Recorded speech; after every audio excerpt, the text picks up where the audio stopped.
احنا نتكل على الله دلوقتي ونحط الجوبيا، ربنا يصلح الحال.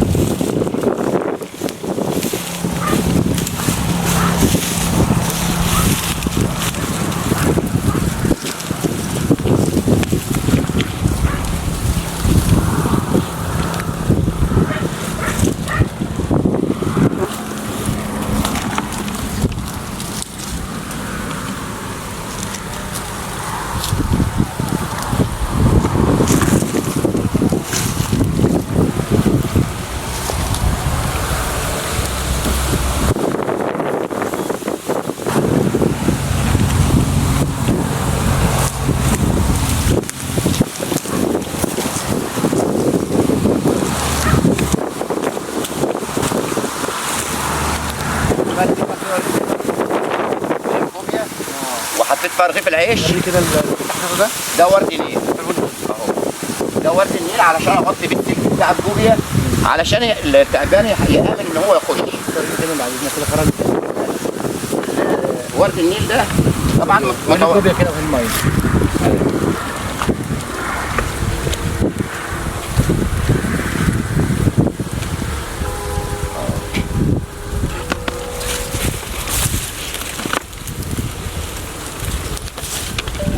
ورد النيل بقى علشان اغطيها بحيث انها تضحك عليه تسرقه، لانه لو شاف الجوبيا السلك وكده يحس بالخطوره هيفكر كم مره علشان يخش، انما كده اسرع. بمجرد ما يعدي من جنب الشير اللي هو موجود جوه اللي هيخش على العيش ده هيروح داخل على طول مآمن، مغطيها مضلمها، لان تعابين السمك بتنشط في الايام الضلمه. في الايام القمريه ما بتنشطش قوي، علشان كده احنا بنشتغل له في الايام الضلمه.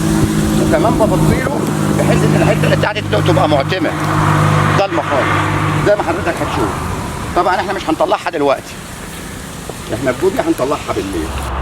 السلام عليكم ورحمه الله تعالى وبركاته. بسم الله الرحمن الرحيم. اهلا وسهلا بحضراتكم اعزائي مشاهدين ومتابعين قناه عبده عبد الله في كل مكان. تحياتي لحضراتكم. طبعا انا غبت على حضراتكم الفتره اللي فاتت دي، ولكن يا جماعه نظرا لان السمكه مش موجوده حاليا، لو طلعت للسمك تتبهدل وما بتجيبش حاجه، فانا قررت اعمل فيديو ترفيهي وصيد جديد على القناه، بحيث ان حضراتكم تتفرجوا على الفيديو وتستمتعوا بيه.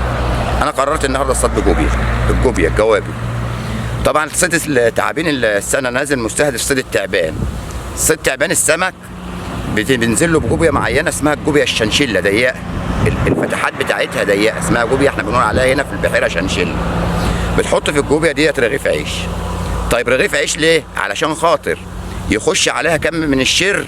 التعابين طبعا بتاكل السمك الرفيع ده احنا بنقول عليه شر، يخش وراها في الجوبيا يروح ايه دخل ما عادش يعرف يطلع. نصبنا الجوبيا زي ما حضراتكم شفتوا كده، وهنروح نبص عليها دلوقتي وان شاء الله هنطلعوها بالليل.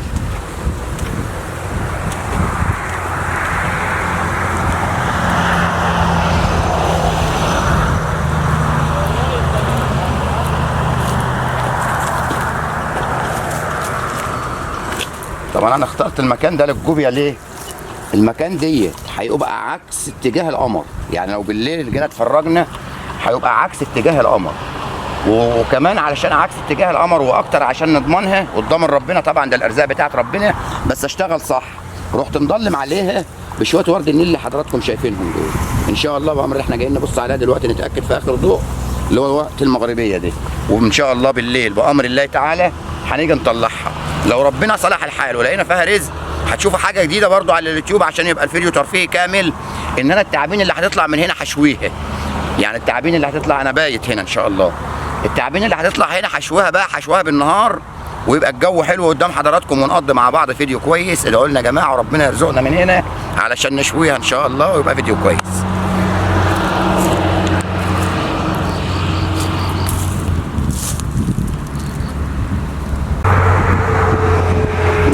المغرب أذن زي ما حضراتكم شايفين اهو. هنعمل شاي وهنقعد طبعا ايه نشرب شاي ونتدفى على النار كده شويه. الجوبيا دي طبعا حضراتكم شفتونا واحنا بنحطها بالنهار. طبعا هو ما كانش ينفع نطلعها بالنهار، كان لازم نطلعها بالليل، لان السمكه اصلا بتتحرك بالليل، بتنشط ليلا. فاحنا هننزل دلوقتي واحنا ورزقنا بقى.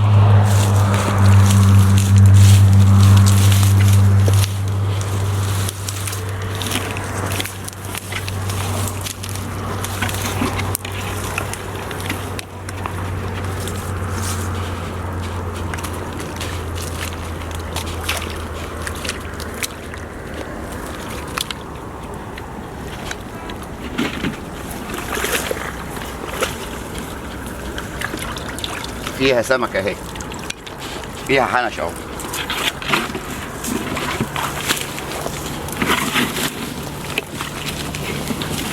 استنى عايز اخد دي. بسم الله ما شاء الله، بسم الله ما شاء الله. طبعا حضراتكم كنتوا شايفين احنا كنا حاطين العيش عشان يخش له الشر جوه معاه، ففي كميه شر داخله مع كميه شر ايه داخله مع السمكه، وده سبب ان التعبان دخل عليه، داخله على العيش الشر ده، فعلشان كده التعبان ايه دخل عليه. مسكان التعبان طبعا بيحتاج فوطه ولا حاجه علشان مسكانه متعب شويه.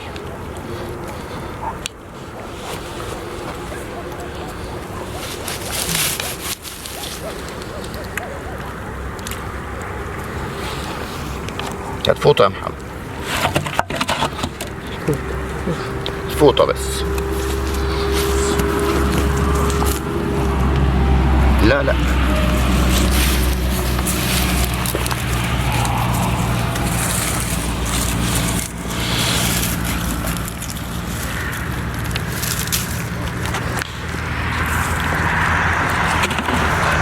ده تعبان. شفتوا حضراتكم طريقه صيده، دخل عليه.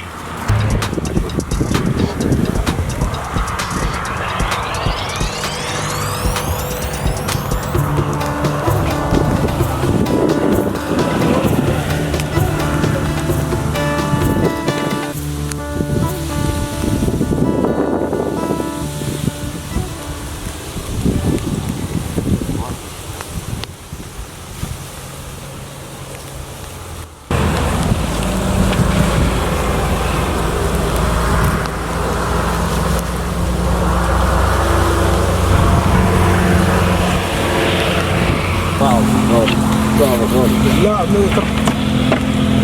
انت حالك مسكت شو خد يا عم. خلاص همسك اهو. خد ده يلا بس خلاص. طبعا حضراتكم اول مره تشوفوا سمك بيتشوي، تعابين سمك بتتشوي، ده اللي احنا هنعمله دلوقتي وحضراتكم هتشوفوه. احنا جهزنا النار اهي وهنشوي التعابين زي ما حضراتكم هتشوفوا. ده تقريبا اول مره على اليوتيوب حد يشوف تعابين سمك وهي بتتشوي. اغسلهم بقى، اغسلهم بقى، اغسلهم في شويه ميه. خلاص انا بقى. بنمسك التعبان الاول نقطع دماغه زي ما حضراتكم شايفين. الطريقه الوحيده للتعبان ان هو ما يتسلخش فيها اللي هي الشوي. طريقه الشوي ما بيتسلخش فيها زي ما حضراتكم شايفين. قطعناه جزل صغيره كنف صينيه.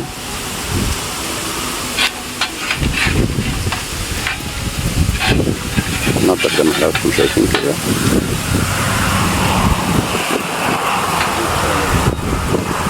وهيتحط على اللوح النار اللي هناك ده، النار على الصاجة مجهزة طبعا الصاجة اهي.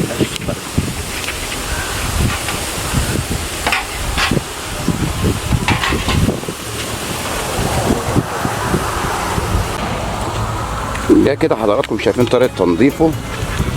الحاج حسن بينضفه طبعا. الحاج حسن متخصص في الحاجات دي يا جماعه، دي شغلته. بينضفه بيقطعه طبعا كده كام جزله كده ويقطع دماغه، وبعدين يروح فاتح بطنه منضفه مطلع اللي في بطنه ويغسله غسله تمام ويعمل له التتبيله بتاعته. بعد التتبيله بتاعته هيتحط على النار اللي حضراتكم شايفينها قدامكم دي على الصاجه اللي والعه قدامه دي. وبس الموضوع بسيط. هجيب حضراتكم برضو دلوقتي وهو بيحطه على النار.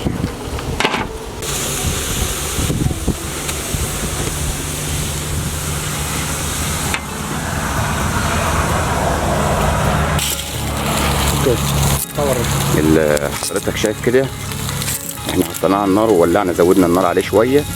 والميزه في الصاجه اللي بيتعمل عليها التعابين لازم تكون مخرمه علشان النار تطولها. زي ما قلت لحضراتكم التعبان لازم يعني في كل انواع الطبخ بتاعه بيتسلخ باستثناء الشوي.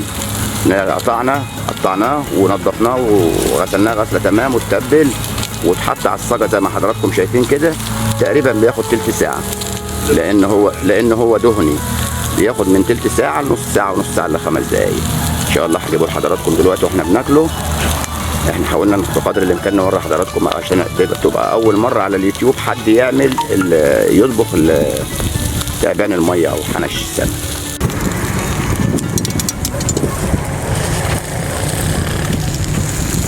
الله ينور يا عم الحاج حسن. حبيبي يا عم الحاج عبده وربنا يعزك. تسلم ايدك. تسلم يا اسد. استاذنكم بس تعالى يا عم. تعالى يا عم قلبوه تقليبه كده يعني الناس بقينا قدام حضراتكم ان احنا معلمين يعني، واحنا ولا معلمين ولا حاجه. طبعا ده الناتج اهو بعد ما اتشوى. ده تعبان السمك يا جماعه بعد ما اتشوى. ايوه اي نعم هو بيصفى على حاجات لان هو في نسبه دهون كبيره، مع الشويه بتبص تلاقي الدهون دي بتسيح بيقل، ولكن طعمه جميل. يلا بقى تعالوا غدوا معانا بالهنا والشفا، وان شاء الله بامر الله تعالى هيبقى فيديو زي العسل. تعبانين دول ما شاء الله.